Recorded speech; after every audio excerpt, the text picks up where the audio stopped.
حجاز کے کسی علاقے میں ایک خاموش اور تاریخ رات تھی۔ یہ ذی الحج کے مہینے کی رات تھی۔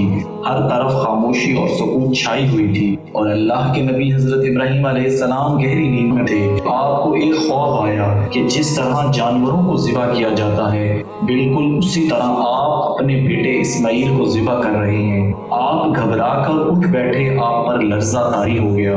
بالکل ایسا ہی خواب آپ کو کئی دنوں سے مسلسل آ رہا تھا۔ حضرت ابراہیم علیہ السلام کو اب یقین ہو گیا تھا کہ اللہ رب العزت انہیں کسی بڑے امتحان میں گزارنا چاہتے ہیں، اور ایسی سخت آزمائش تھی جو کوئی باپ اپنے بیٹے کے متعلق وہم و گمان میں بھی نہیں لا سکتا۔ اسماعیل علیہ السلام کی قربانی کا یہ واقعہ کیا تھا اور اس واقعے میں چھپا انسانیت کے لیے عظیم پیغام کیا ہے، اس ویڈیو میں ہم ان چیزوں کو مکمل جاننے کی کوشش کریں گے۔ دراصل پیغمبروں کو اللہ نے جس طرح کائنات میں سب سے بلند مرتبے پر فائز کیا تھا اسی طرح انہیں بڑی کٹھن منزلوں سے بھی گزرنا پڑا۔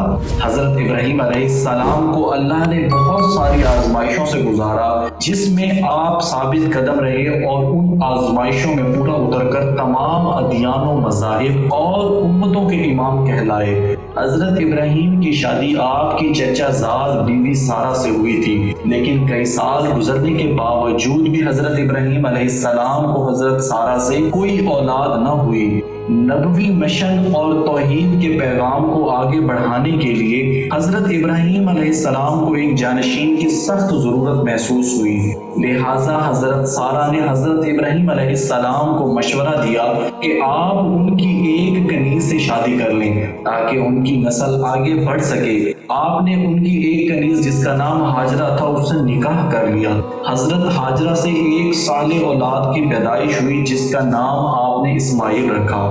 اس وقت حضرت ابراہیم علیہ السلام کی عمر 80 برس تھی اور آپ نے اولاد کے لیے اللہ سے بہت دعائیں اور التجا کی تھی۔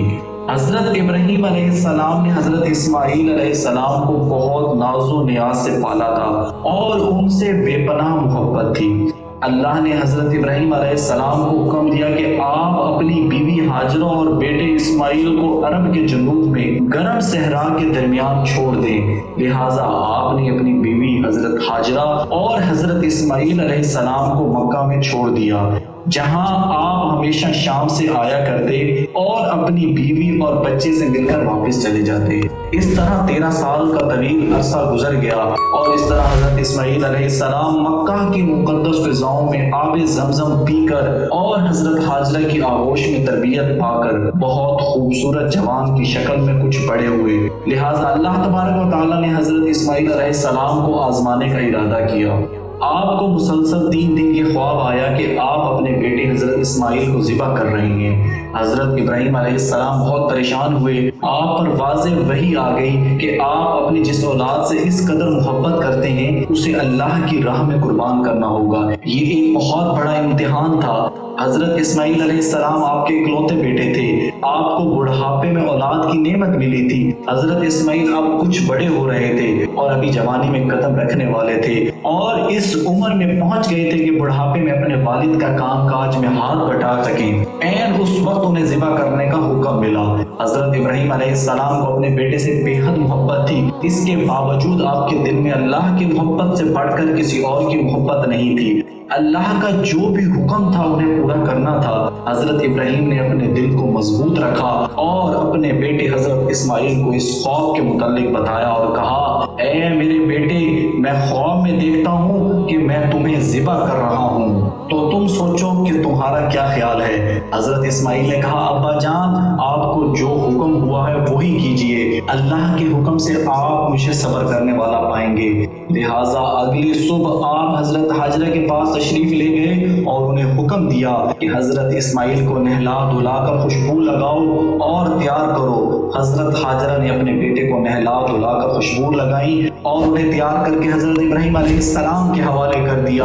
حضرت ابراہیم علیہ السلام نے ان کا ہاتھ پکڑا، باپ بیٹا چھری اور رسی لے کر جبل عرفات کی طرف چل پڑے۔ کعبہ شریف سے کچھ دور پہنچے تو شیطان نے آپ کو اس عظیم قربانی سے روکنا چاہا، سب سے پہلے شیطان حضرت اسماعیل علیہ السلام کی والدہ حضرت ہاجرہ کے پاس آیا اور کہنے لگا، اے ہاجرہ، آپ کو معلوم ہے ابراہیم اسماعیل کو ذبح کرنے کے لیے لے گئے ہیں؟ حضرت ہاجرہ نے کہا، یہ کیسے ہو سکتا ہے کہ باپ بیٹے کو ذبح کرے؟ شیطان بولا، حضرت ابراہیم کو اللہ کی طرف سے حکم ملا ہے کہ اپنے بیٹے کی قربانی کرو۔ حضرت ہاجرہ نے کہا، اے شخص، اگر یہ خدا کا حکم ہے تو میں اور میرا بیٹا خدا کے حکم پر راضی ہیں۔ شیطان جب مایوس ہو کر واپس ہوا تو حضرت اسماعیل کے دل میں وسوسے ڈالنے لگا اور قریب جا کر کہنے لگا، تجھے تیرے والد ذبح کرنے کے لیے لے جا رہے ہیں۔ حضرت اسماعیل نے فرمایا، کیوں؟ شیطان نے کہا کہ وہ سمجھتے ہیں کہ اللہ نے انہیں ایسا کرنے کا حکم دیا ہے۔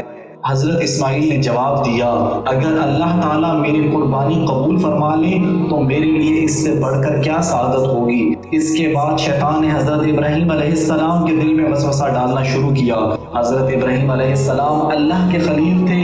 آپ فوراً پہچان گئے کہ یہ کارنامہ شیطان کا ہے جو آپ کو اس عظیم قربانی سے روکنے کی کوشش کر رہا ہے۔ آپ نے اس کو دھتکارنے کے لیے پتھر اٹھا کر اسے مارنا شروع کر دیا اور کہا، اے شیطان، میری نظروں کے سامنے سے دور ہو جا۔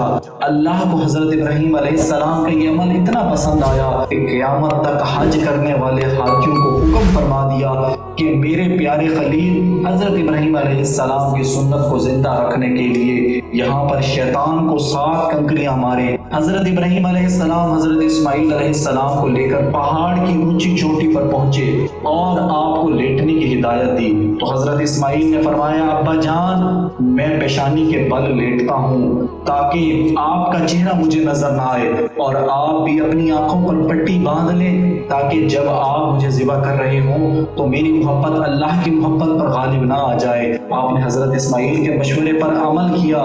جب حضرت اسماعیل لیٹ گئے تو آپ نے تیز دھار چھری کو پوری قوت کے ساتھ اپنے لخت جگر کی گردن پر پھیر دی۔ اللہ رب العزت کے حکم سے حضرت جبرائیل علیہ السلام جنت کے باغات میں پلی سفید رنگ کے خوبصورت میڑے کو لے کر حاضر ہو گئے۔ حضرت ابراہیم علیہ السلام ذبح سے فارغ ہو کر آنکھوں سے پٹی ہٹائی تو حیرت زدہ رہ گئے۔ بیٹے کی جگہ ایک خوبصورت مینڈا ذبح ہوا پڑا تھا، جبکہ حضرت اسماعیل علیہ السلام قریب کھڑے مسکرا رہے تھے۔ اس آسنا میں غیب سے آواز آئی، اے ابراہیم، تم نے اپنا خواب سچ کر دکھایا۔